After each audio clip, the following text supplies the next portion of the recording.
नमस्कार साथियों, मैं पवन शुक्ला आप लोगों का एक बार फिर स्वागत करता हूं इस चैनल पे। लगातार 20 सालों का तजुर्बा आप लोगों को देता जा रहा हूं वीडियोस के माध्यम से।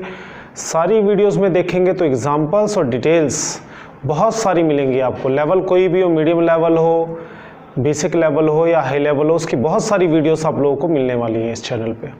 आज हम बात करेंगे सेंटेंस के बारे में पूरी तरह डिटेल में। जी हाँ, ये वर्ल्ड में इंटरनेशनल लेवल पे अपनी तरह की पहली ऐसी वीडियो होगी जिसमें सेंटेंस में सीरीज चलाई जा रही है जो कि इतनी ज़्यादा डिटेल में बताएगा आपको सिर्फ एक वर्ड के ऊपर सब्जेक्ट किसे कहते हैं। इस स्लाइड में देखिए, आइए सीधे मुद्दे पर आते हैं। इस स्लाइड में देखिए सब्जेक्ट के बारे में जाने 11 पॉइंट्स हैं, पहले वो डिस्कस करूंगा, उसके बाद एक के बाद एक हम और पॉइंट्स में बड़ी बारीकी में जाएंगे ताकि आज के बाद कोई भी समस्या इस टॉपिक से जुड़ी ना रह जाए। पहला है सब्जेक्ट कहते किसे हैं, दूसरा है सब्जेक्ट में नाउन और प्रोनाउन क्या है, नाउन और प्रोनाउन भी आता है, तीसरा है सिंगुलर और प्लूरल क्या होता है, चौथा है एक्टिव पैसिव भी सब्जेक्ट होता है, MFCN ये क्या होते हैं सब्जेक्ट्स में, एक शब्द और अनेक शब्द का भी सब्जेक्ट हो सकता है, सब्जेक्ट की जगह ये शब्द भी लगते हैं इट और देयर। इसके बाद अंडरस्टूड सब्जेक्ट क्या होता है, अननोन सब्जेक्ट क्या होता है, वर्ब भी सब्जेक्ट हो सकता है। जी हाँ, वर्ब भी सब्जेक्ट हो सकता है। इसके अलावा इनडेफिनेट सब्जेक्ट्स। ये देखा आपने 11 टॉपिक्स हैं जो आपके सामने हैं। सीरीज में इसलिए कह रहा हूँ क्योंकि इनके एग्जाम्पल साथ में होते हैं। एक वीडियो बहुत लंबी बनाने से अच्छा छोटी छोटी वीडियोस में मैं आप लोगों को लगातार बताता जाऊंगा जिसके बारे में आप लोग इसके बारे में जान पाएंगे। तो आइए सबसे पहले हम देखते हैं कि सेंटेंस की हिस्ट्री क्या होती है ताकि सब्जेक्ट के बारे में हमें और अच्छी तरह से पता चल सके कि बेसिकली है क्या चीज़ें। तो सेंटेंस की हिस्ट्री में देखेंगे वर्ल्ड लेवल पर या इंटरनेशनल लेवल पर अगर हम बात करें तो सेंटेंस के हर पहलू की हम बात करने वाले। इस स्लाइड में आप देख रहे हैं 11 बातें सेंटेंस के बारे में हम जानेंगे कुछ पार्ट्स में। इसके अलावा जो टॉपिक्स हैं इन सीरीज के उसके बारे में लगातार मैं आपसे डिस्कस करूंगा। तो आइए पहले कुछ एग्जाम्पल्स लेते हैं। 2 कैटेगरी में एग्जांपल्स लूंगा, उसके पार्ट 1 और पार्ट 2 होंगे। आइए पहले पार्ट 1 के पार्ट समझाता हूं मैं आपको। इसके कुछ एग्जांपल्स देखिए स्लाइड में। I am late, I was absent yesterday, I have many friends, there is a boy in the class, it is Monday today, this is a pen. इसी का आप देखिए पार्ट 2 हम देखते हैं। जो स्लाइड आप देख रहे हैं उसके बारे में जरा कुछ खास बातें नोट करिए, उसमें क्या चीज़ें गौर कर सकते हैं आप सब्जेक्ट के पॉइंट ऑफ व्यू से और क्या क्या खास चीज़ें हम जान सकते हैं। क्योंकि सेंटेंस बनाना, भाषा कोई सी भी हो, हिंदी हो या इंग्लिश हो, सेंटेंस हर भाषा में बोलने और लिखने के लिए ज़रूरी होता है। तो सेंटेंस के बारे में जितना बारीकी से जानेंगे, सेंटेंस कितने तरीके के होते हैं मैं आपको आने वाली वीडियोज़ में बताऊँगा। आज हम देखेंगे सब्जेक्ट उसका एक पार्ट कैसे होता है। तो इसमें देखा आपने, इसके बाद पार्ट 2 देखते हैं। इसकी स्लाइड देखिए आप। This is my car, that is my your room, these are my pens, those are your copies, we have many friends, it is 7 AM now, it was impossible। ये सारे सेंटेंसेस देखिए, इसमें underline किए हुए कुछ words हैं, इनको देखिए। इसके बाद में हम बारी बारी से इसके बारे में डिटेल में बात करते हैं। अब मैं इन दोनों स्लाइड्स जो मैंने आपको बताई हैं इनको रिपीट करके या पॉज करके देखिए। इनके बारे में कुछ खास पॉइंट्स बताने जा रहा हूँ आपको जिनको आप गौर करेंगे, बहुत काम के हैं। आप किसी भी लेवल पे हों, कोई फर्क नहीं पड़ता है, जानकारी कुछ भी नहीं हो सकती है। मैंने सैकड़ों हजारों किताबें पढ़ी, देश की भी पढ़ी, विदेश की भी पढ़ी। मैंने देखा कि एक ही किताब में सारी चीज़ों का होना पॉसिबल नहीं होता। हर बुक में हम कुछ ना कुछ नया सीखते हैं, हर बार नया कुछ सीखते हैं। पूरी बुक पढ़ने के बाद वो टेंस हो, मोडाल्स हो, नरेशन हो, एक्टिव पैसिव हो, कंजक्शंस हो, नाउन प्रोनाउन, जितनी भी चीज़ें अगर आप देखेंगे तो लगभग एक जैसी हैं। लेकिन उसके बावजूद भी आप देखेंगे कि एक बुक के अंदर किसी एक टॉपिक के ऊपर थोड़ी सी ज़्यादा अच्छी जानकारी मिलती है। एक एक जानकारी के लिए पूरी किताबों को पढ़ना व जानना जरूरी होता है। इसलिए रीडिंग करना बहुत इंपॉर्टेंट है। एक अच्छे स्टूडेंट को रीडिंग करनी चाहिए। फिलहाल आइए देखते हैं हम इस सेंटेंसेस में आपने क्या सीखा। इस स्लाइड में मैं आपको दिखा रहा हूं, इसके बाद बता भी रहा हूं। आप देखिए, पहला आप देख रहे हैं कि एक ही वर्ब इसमें यूज हो रहा है। अगर आप शुरू से देखें उन स्लाइड्स को, पीछे से देखें तो एक ही वर्ब यूज हो रहा है, वो is, are, am, was, were, has, have, had, इन्हीं का यूज हुआ है आसपास इनके, आप देख सकते हैं। दूसरी बात आप देखेंगे, इन सेंटेंसेस में कोई एक्शन नहीं है। जी हाँ, एक्शन होने का मतलब होता है जैसे आई एम रीडिंग, मैं पढ़ रहा हूँ, पढ़ने का काम हो रहा है, एक्शन हो रहा है। I am playing, we are playing, we are eating, I have completed my work, काम पूरा हो चुका है, आई विल कम टुमारो, मैं कल आऊँगा। तो इसके बारे में अगर आप देखें तो आप देख रहे हैं कि इसमें एक्शंस की बात हो रही है। लेकिन अगर कुछ सेंटेंसेस और मैं आपको एग्जांपल दूं तो इसमें आप देखेंगे कि वर्ब तो है, क्योंकि एक्शन के लिए भी वर्ब होता है, वर्ब तो है लेकिन ये एक्शन के बारे में नहीं बता रहा है। आइए देखें, I am a boy, I am a teacher, इसमें देखिए I have a pen, there are many boys in the room, you have many friends. इसमें आप देख रहे हैं is I was absent yesterday. ये जितने भी सेंटेंसेस मैं आपको बता रहा हूँ लगातार, इसमें आप देखें is are am was were या हैज़ हैव का जो भी मैंने एग्जांपल लिया है, इसमें आप देखिए सिंगल वर्ब यूज़ हो रहा है। इसे वर्ब क्यों कहते हैं, इसके बारे में बहुत सारी वीडियोस बना चुका हूँ। Single verb, double verb, action verb, इनके बारे में मैंने 1-2 डिटेल्ड वीडियोस बना रखी हैं और अलग अलग तो बनाई है, आप उसमें जाके देख सकते हैं। तो इसलिए आज उस बारे में ज़्यादा ना बताते हुए सिर्फ इतना बताऊंगा कि इसमें एक ही वर्ब है, इन्हें वर्ब्स कहते हैं। ये हेल्पिंग वर्ब्स के भी कहलाते हैं और इन्हें मेन वर्ब्स भी कहा जाता है। मेन वर्ब इसलिए कहा जाता है, प्रिंसिपल वर्ब भी कहा जाता है। देखिए कितने सारे नाम हैं, अलग अलग बुक्स में अलग अलग तरीके के नाम होते हैं। जिस टीचर को जहाँ तक जानकारी है वो टीचर आपको वहाँ तक जानकारी देता है। प्रिंसिपल, मेन वर्ब आप देख सकते हैं इसके अंदर। ऐसा क्यों है, लिंकिंग वर्ब भी कई बार कह देते हैं इनमें से कुछ को। ऐसा क्यों कहते हैं, क्योंकि ये डिस्क्राइब कर रहे हैं किसी चीज़ को, किसी चीज़ के बारे में कुछ बता रहे हैं। इसमें कोई एक्शन नहीं हो रहा है, एक ही वर्ब है, इसके अलावा दूसरा वर्ब नहीं है।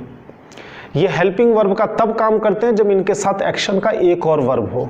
जैसे आई एम ए बॉय, इसमें एम एक है लेकिन ये हेल्पिंग वर्ब नहीं है, ये मेन वर्ब है, क्योंकि एक ही वर्ब है, सिंगल वर्ब है, मेन वर्ब कह सकते हैं, प्रिंसिपल वर्ब कह सकते हैं आप इसे। लेकिन अगर मैं इसी को कहूँ आई एम प्लेइंग, तो एम और प्लेइंग इसमें 2 वर्ब हो गए। अब एम यहाँ पे सिंगल नहीं रह गया, डबल हो गया, एम के साथ प्लेइंग भी है तो एम यहाँ पे हेल्पिंग वर्ब हो गया। इस तरह से ये टेंस बनाने में, टाइम बताने में, काम का लेवल बताने में, जैसे काम कंटिन्यूस है, भी चल रहा है, बोलते वक्त चल रहा है, तो वो सारी चीज़ें बताता है। ये छोटी छोटी बातें हैं जो बेसिक को हमारे बहुत स्ट्रॉन्ग करती हैं, बहुत ज़रूरी हो जाती हैं। तीसरी चीज़ आपने क्या देखी, आइए एक बार स्लाइड में फिर देखते हैं।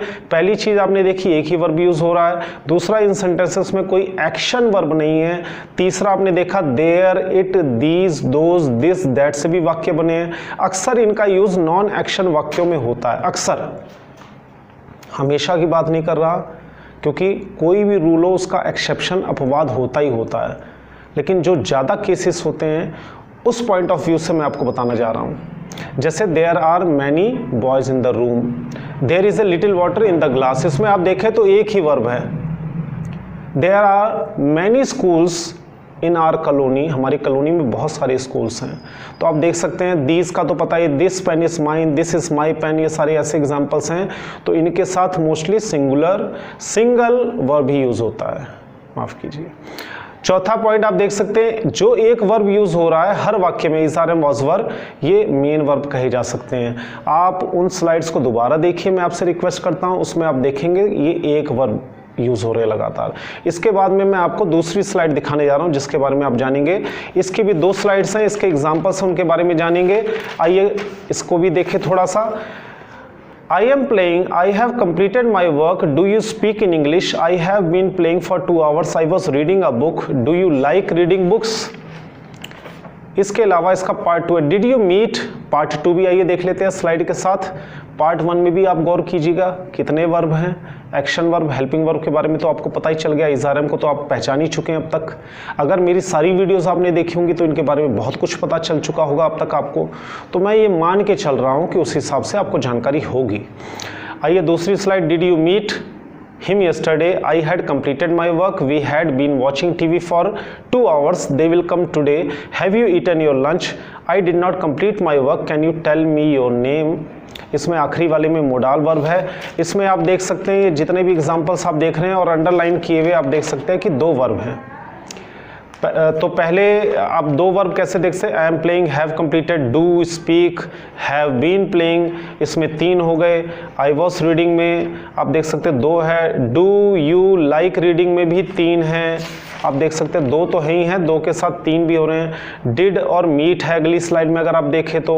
उसके बाद हैड कंप्लीटेड है, हैड बीन वॉचिंग 3 है, विल कम 2 हैं, हैव ईटन ये 2 हैं, डिड नॉट कंप्लीट, डिड और कंप्लीट 2 हैं, कैन और टेल इसके बाद 2 हैं। तो इसमें आपने देखा काफ़ी सारे एग्जाम्पल्स जिसमें आपने देखा इसके बारे में क्या खास है इसको भी मैं आपको बताऊंगा। जितने भी अंडरलाइन किए हुए वर्ड्स हैं अगर आप देख सकते हैं 2 यूज हुए हैं और 3 यूज हुए हैं इसमें आप वर्ब्स देखें तो। अभी तक आपने 1 के देखे थे, 3 भी यूज होते हैं, 2 तो होते ही हैं। 2 के बारे में हम अक्सर बात करते हैं, प्रेजेंट परफेक्ट हो, कंटिन्यूअस हो, पास्ट परफेक्ट कंटिन्यूअस हो, इसमें 3 हो जाते हैं, हैज, हैव, बीन और वर्ब की आईएनजी फॉर्म आती है जो एक्शन वर्ब होता है, यानी कि उसमें जो एक्शन वर्ब है उसके साथ आईएनजी लग जाता है। प्रेजेंट परफेक्ट कंटिन्यूअस हो, पास्ट परफेक्ट कंटिन्यूअस हो या फ्यूचर परफेक्ट कंटिन्यूअस हो, उसमें has been, have been, had been, will have been ये सारी चीज़ें उसके साथ लगती है तो 3 भी हो जाते हैं। तो आइए स्लाइड में देखते हैं कि इन दोनों स्लाइड्स में आपने क्या नया देखा सीखा, उसको थोड़ा रिव्यू कर दूं मैं आपको। पहली बात, लगभग सभी सेंटेंसेस में कम से कम 2 वर्ब तो यूज हुए ही हुए हैं। एक हेल्पिंग वर्ब है, दूसरा पॉइंट एक वर्ब है, एक हेल्पिंग वर्ब है। इसमें से एक वर्ब एक्शन वर्ब कहला रहा है और एक हेल्पिंग वर्ब कहला रहा है। हेल्पिंग वर्ब कौन कौन से हो सकते हैं एक बार फिर रिपीट करा दूं, इज आर एम, सेम वही वर्ब जो मैंने आपको बहुत पहले बताया इस वीडियो में अभी, is are am, was were, has, have, had, ये सारे हेल्पिंग वर्ब के तौर पे भी यूज हो रहे हैं और ये सिंगल वर्ब के तौर यानी प्रिंसिपल वर्ब, मेन वर्ब के तौर पे भी यूज होते हैं। ये सारे वर्ड्स जो मैं आपको अलग अलग बता रहा हूँ ये इसलिए बता रहा हूँ कि अगर आपने कहीं देखा हो, सुना हो, पढ़ा हो तो आपको और आसानी हो जाए, वो चीज़ें एक बार फिर रिपीट हो जाए, आपको रिकॉल हो जाए, याद हो जाए उन चीज़ों के बारे में। और इसके अलावा तीसरा पॉइंट है, आप देखेंगे अगर इस स्लाइड में दोबारा देखिए तो मोडाल वर्ब और टेंसेस में ज़्यादातर 2 वर्ब्स होते हैं, कम से कम 2 वर्ब्स तो होते ही हैं। चौथा, सब्जेक्ट और वर्ब का तालमेल भी आप इसमें सीख सकते हैं, कौन से सब्जेक्ट के साथ कौन सा वर्ब लग रहा है इसके बारे में आपने जाना। तो आज की वीडियो में मैंने आपको बताया कि सिंपल ये सारी बातें तो मैंने आपको बताई। इसके अलावा आखिरी 2 स्लाइड्स और बची, इसमें आप गौर करिए कि क्या नया सीखने को है और हम अगली सीरीज़ में आने वाली वीडियोस में और क्या जान सकते हैं इसके बारे में। इस स्लाइड में देखिए, आपने गौर किया होगा सभी वाक्य में सब्जेक्ट है, सभी वाक्य में वर्ब है, सभी वाक्य एक प्रॉपर वर्ड ऑर्डर में लिखे हुए हैं। नेगेटिव है तो तीसरे नंबर पे है, क्वेश्चन है तो उसमें हेल्पिंग वर्ब पहले आ रहा है, सिंपल है तो सबसे पहले सब्जेक्ट है, फिर हेल्पिंग वर्ब है, फिर एक्शन वर्ब है जिसकी हम बात कर रहे हैं, जो भी इनका वर्ड ऑर्डर है। और चौथी और इंपॉर्टेंट बात ये, सिंगुलर सब्जेक्ट के साथ सिंगुलर वर्ब और प्लूरल वर्ब के साथ प्लूरल वर्ब यूज हो रहा है। तो ये सारी चीज़ें आपने देखी, जानी।